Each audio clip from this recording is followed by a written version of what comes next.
My name is Jackie Watt, and I'm the Vice President of Automotive Supply Chain at Bose. Can you tell me your favorite part of your job? And with that, what is the most challenging part? I think I would say that my favorite part and the most challenging part are probably the same. It's that no 2 days are the same. And I've come to really love that over time, because what I didn't expect in the automotive industry in supply chain is the amount of creativity that's needed to solve problems. And I feel as though collaborative problem solving is just the number one skill set that I look for in my team members and in myself, because you just don't know what's going to come at you the next day. In supply chain and automotive, there is no playbook for how to do your job. Things come up that have never happened before, and you need to find a way to work as a team to solve those problems. And that's become really my favorite part of the role. And you also have to have a bit of fun when doing that, because you're dealing with some really time-sensitive issues. So we try to make sure we recognize the importance of what we're trying to solve for, but do it in a fun way. So we pull the team together. We ask for the most crazy and wonderful ideas that might seem like things we wouldn't implement, but the reality is usually a solution comes from those weird and wonderful ideas. So we like creating a fun environment, a safe environment, to be able to really solve for anything and feel accomplished as a team. So supply chain in the automotive industry is super exciting and dynamic, and there's never a dull moment. And you said that with so much of using a team, bringing in different perspectives. What advice do you have for someone who's looking for a mentor, looking for that outside influence, but really doesn't know where to start? Yeah, I was definitely in that position years ago when I started out. I felt that I was very behind. I didn't feel like I had this single mentor, as might have been suggested or I heard as I was going through school. And I was even paired up. I was assigned a mentor. And it just didn't feel great. It didn't feel right for me. And what I worked out is that there isn't one individual that can help you with all of the different things that you're going to experience in your career.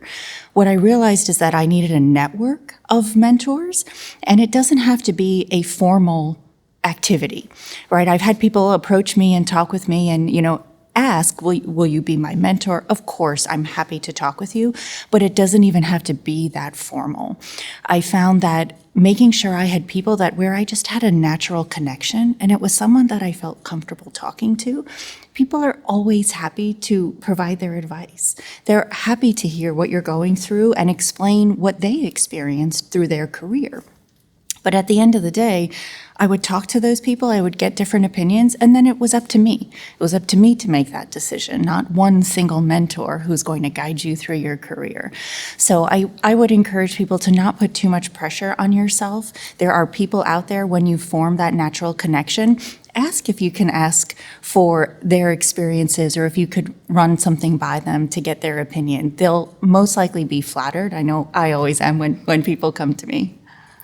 What pivotal moment in your career led you to a new direction by saying yes? I think it was probably really early in my career when I was starting out.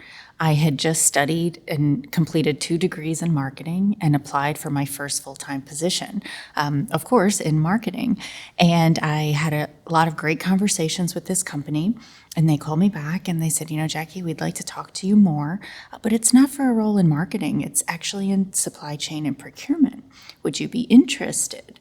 I said, I don't know that much about it, but I'm interested in why you thought that was a good fit. And they said, we're really looking for someone with strong business acumen and communication skills. And in getting to know you, we felt as though it would be a really great fit. And while it wasn't what I was looking for and thought that I wanted, I reflected on what they said. And I thought, what?